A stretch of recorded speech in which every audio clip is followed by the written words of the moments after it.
Bonjour, mon nom est Isabelle et aujourd'hui je parle du livre Le sang de la cité. C'est le tome 1 de la trilogie La capitale du Sud par Guillaume Chamanadjan, un auteur français.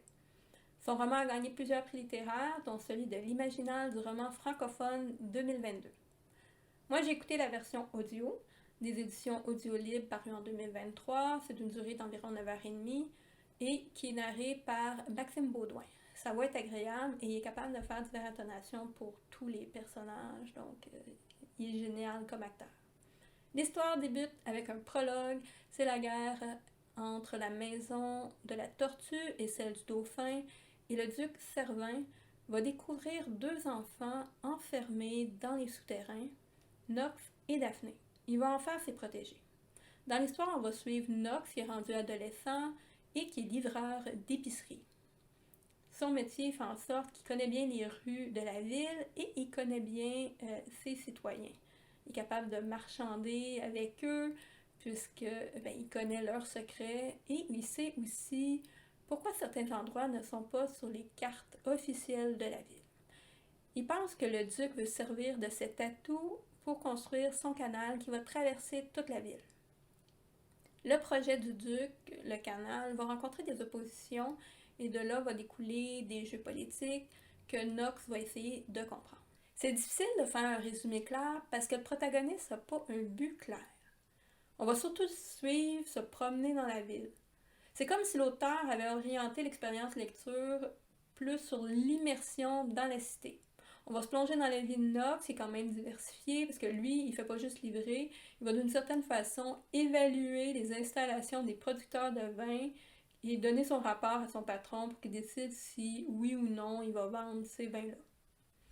Du côté du duc, il va décider que Nox doit recevoir un entraînement d'assassin.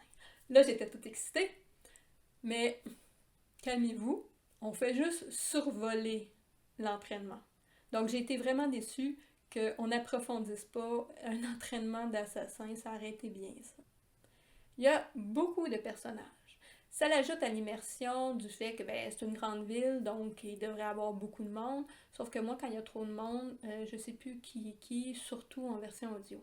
Il y a aussi beaucoup de duchés, mais au moins là, l'auteur a nommé chaque maison avec des noms d'animaux. Donc avec le thème, c'était plus facile à retenir. J'aurais aimé en savoir plus sur la sœur, savoir pourquoi elle était méchante.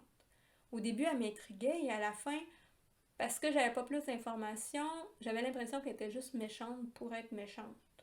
Si on n'en sait pas plus dans le tome 2, bien le personnage est caricatural, sans profondeur. Il est dit dans le résumé qu'il va être confronté à la part sombre de la ville, une cité miroir peuplée de monstres. Moi, c'est exactement pour ça que je l'ai pris. Je l'ai passé de bons moments dans un endroit lugubre. Sauf que ça arrive au compte-gouttes et on va vraiment entrer dans cette cité miroir à plus de la moitié du livre. Et les 5-6 fois que Nox va enfin y aller, il va rester à peu près moins de 5 minutes chaque fois. Au moins, quand il y va, il apprend quelque chose de plus. Sauf que à la fin, puisqu'il n'est presque pas allé, on n'en sait pas beaucoup. Et j'ai lu les résumés des tomes 2 et 3 et ils font pas mention de la cité miroir. Donc, est-ce que c'est parce que ça sera pas important dans l'histoire? Je peux pas croire parce que il y a quelque chose à exploiter, surtout si il devient finalement assassin, à moins qu'il ne devienne même pas assassin non plus. Mais il y a vraiment quelque chose, puis il faut qu'il prenne... il faut qu'il parle de la cité miroir beaucoup plus que ça dans les autres tomes. Mon appréciation. Je pense que le roman est plus orienté vers les personnes qui aiment l'histoire avec un rythme lent, ce qui n'est pas mon cas. Malgré que c'est un peu subjectif parce que ce que moi j'ai trouvé lent, peut-être que vous allez trouver que c'est trop rapide. Malgré le fait que j'ai apprécié la plume de l'auteur, ça n'a pas suffi à contrebalancer le fait que j'accrochais pas à l'histoire. Mais puisque j'écoutais le livre audio, je pouvais faire autre chose en même temps, comme promener mon chien. Si j'avais lu la version papier, je l'aurais probablement abandonnée, donc je ne vais pas lire la suite. Dites-moi dans les commentaires si vous préférez les histoires avec un rythme lent. Dans tous les cas, je vous souhaite de bonnes lectures!